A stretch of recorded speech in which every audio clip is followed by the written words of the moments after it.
Hello viewers, my name is Adam. Yeah, I'm Aaron. This is Seeking Me Productions, bring you an anime review. So, it finally finished and it wrapped up. We're talking about Mob Psycho 100. Mob Psycho 100 was a web manga series written by one and only one. That's right. That surname is all you want to get. One.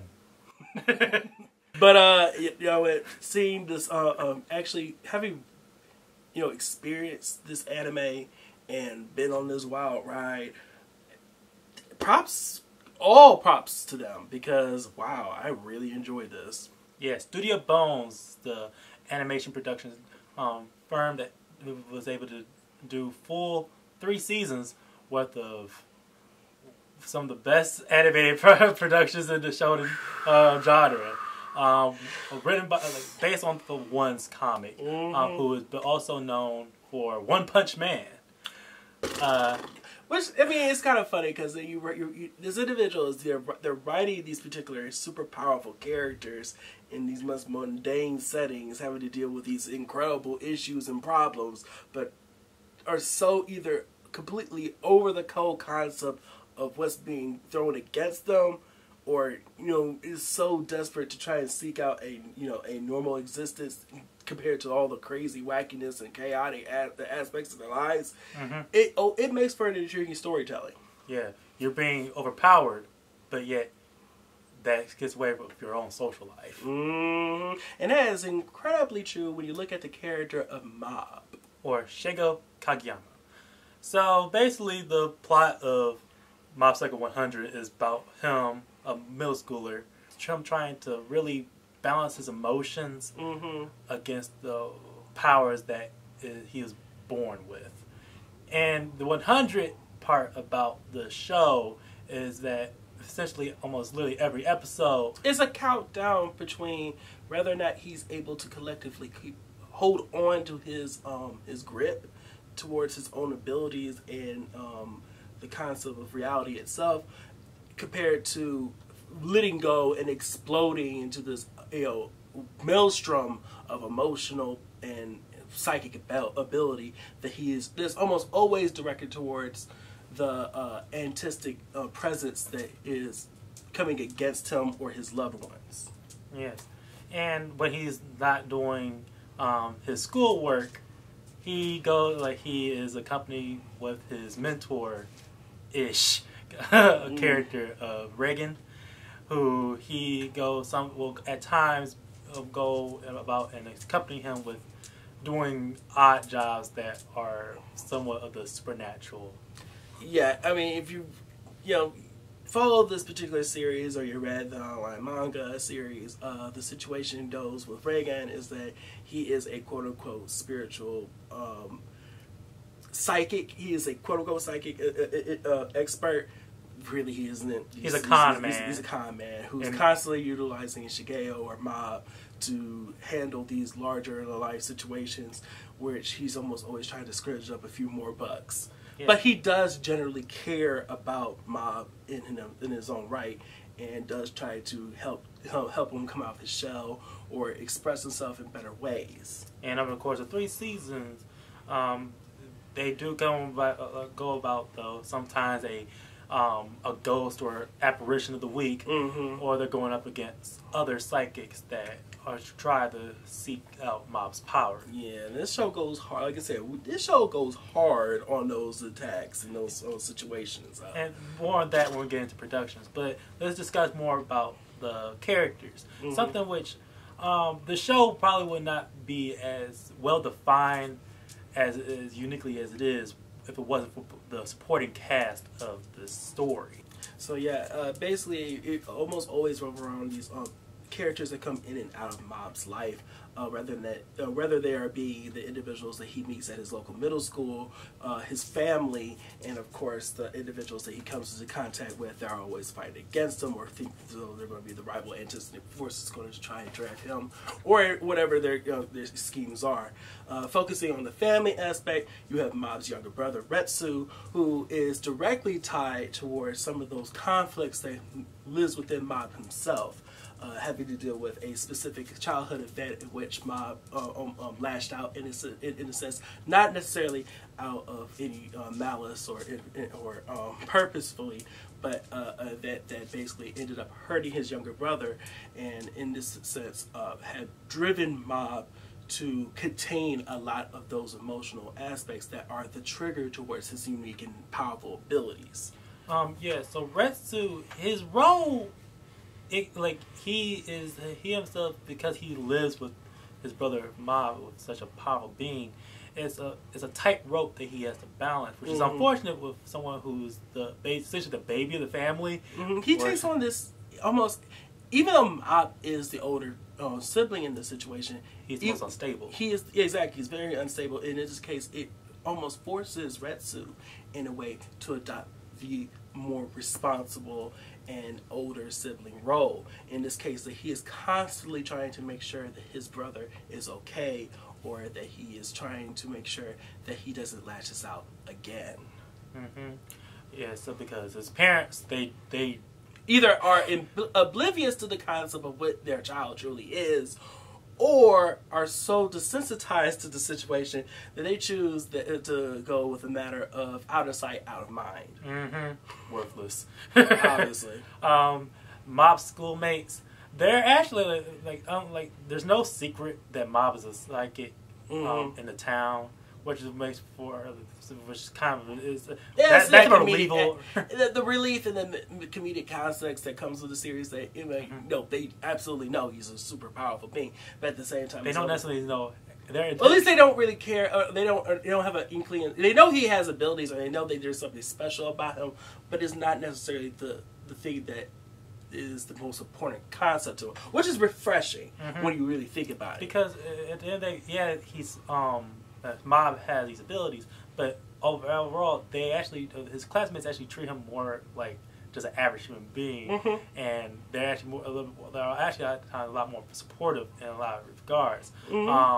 Tomei, who seeks out Mob to be a part of her psychic group, who are basically just like a time wasting club in which because they had being part of middle school, at least you get to have this particular room that's all your own for your meetup places, but of course they don't, because nobody really takes that particular aspect very seriously. They almost got it getting pushed out of it, but having Shigeo around it really does help. It somewhat legitimizes the role. Exactly. And Tomei, even though that they she and the group of that's in this club are they don't necessarily take that aspect seriously, she does have her own actually personal goals that she wants to do with it. It's just that she doesn't necessarily know how to go about doing it. Procrastination is her own worst enemy. Exactly. Moving on from her, you go into a group of students that are completely the opposite in this situation, where they absolutely do have they're driven and actually have a goal in mind and are almost an uplifting force, and especially in Shigeo Mob's life, the Body Improvement Club. Yeah, they are so well supportive. Not only for Mob's own well-being, but they also help out with his own emotional front as well. They're the best type of group that you want to be around. Absolutely, but I always find myself asking, are these really they ain't middle schoolers? They ain't none of these individuals, but they are grown men. It's weird. But on the opposite side of the spectrum, who was at first an antagonistic force winds up being more of an ally. Yeah.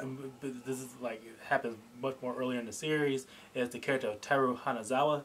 He is so cool, but at the same time very interesting and very goofy in certain respects. He's a self-proclaimed rival of Mob because he is. In all fairness, he honestly could be a rival if it wasn't the fact that Mob is so stupidly strong.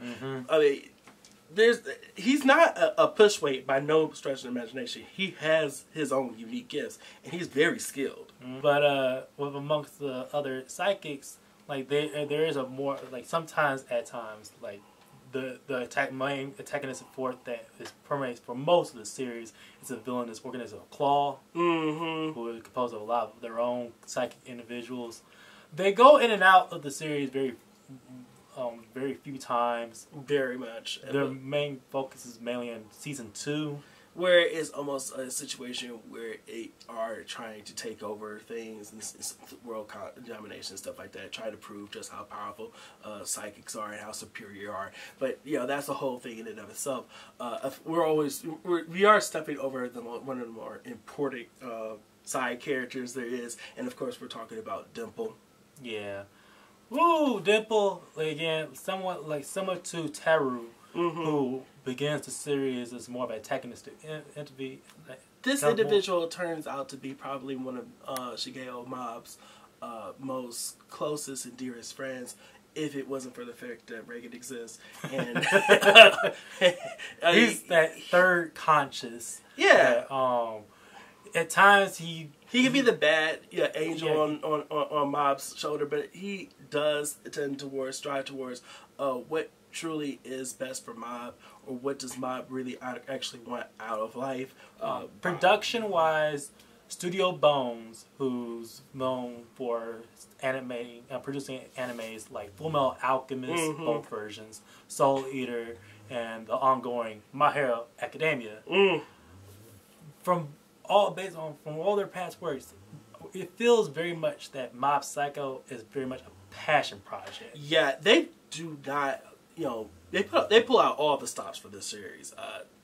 Hyper, intuitive action, and unique camera angles and scenes.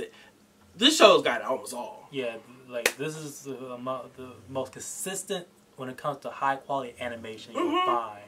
The humor in the show works so well. It's so funny, both visually and on multiple visual levels. And I feel as though this is one of those rare cases in which the anime itself completely steps over bounds towards what you found in the original adaptation, the manga. It's brilliant. It's it translates from page to moving pictures to a whole new degree. The show even itself has their own choir or the musical group that does all the opening songs for each season. Each song is geared towards the show itself, and specifically towards the mindset of what's going on in Mob. They take a pick on what your favorite is from the Mob choir. It's I mean, you can't beat the first one, but I think 2 slapped hard. I think 2 slapped real hard. Yes, and near the end of the series, after season 2. Season 3 very much acts like an epilogue season, tying up a lot of those loose ends, but the payoff is really well done. Probably one of the better payoffs that you see in a lot of, in quite a few selection of anime endings. I really did enjoy how they wrapped the series up. There's very few minor criticisms that I can find with this series, and to the point that I'm very happy to say that Mob Psycho is indeed oddly epic. Yeah. I'll say it's epic. Yeah, it is an epic I honestly, before we decided to make this, I really struggled trying to figure out what particular, criticisms or slights that I thought this show really had. And I really don't, it does have a few, but I feel as though they're just nitpicks. It's like you literally have to nitpick and comb through this with a fine tooth comb to really understand. Like, you know what? No, this is just outstanding work. I feel as though this show grapples with the concept of the overpowered being in a mundane setting far more superior. It's such a more superior method than is handled in One Punch Man. Because this series never shies away from the concept of the heart of the series, which is learning how to have self-worth. Exactly. And I feel as though that was the gem, the special sauce that Mob Psycho absolutely has and excels at expressing. So there you have it. That was our review for Mob Psycho 100. As always, everybody, we want to hear from you. All right, have you watched Mob Psycho? If you haven't, what are you waiting for? As well, we highly recommend it. Absolutely. So please find it however you can and sit down and enjoy this wild ride. But please hit that bell down there at the bottom for notifications. We want to hear more from you. Like, share, subscribe, and follow us on Twitter, Instagram, or Facebook for our social media content that we don't post on this channel. You know, because of course there's only so many hours in a day and we can't put everything out there. See you later. Bye.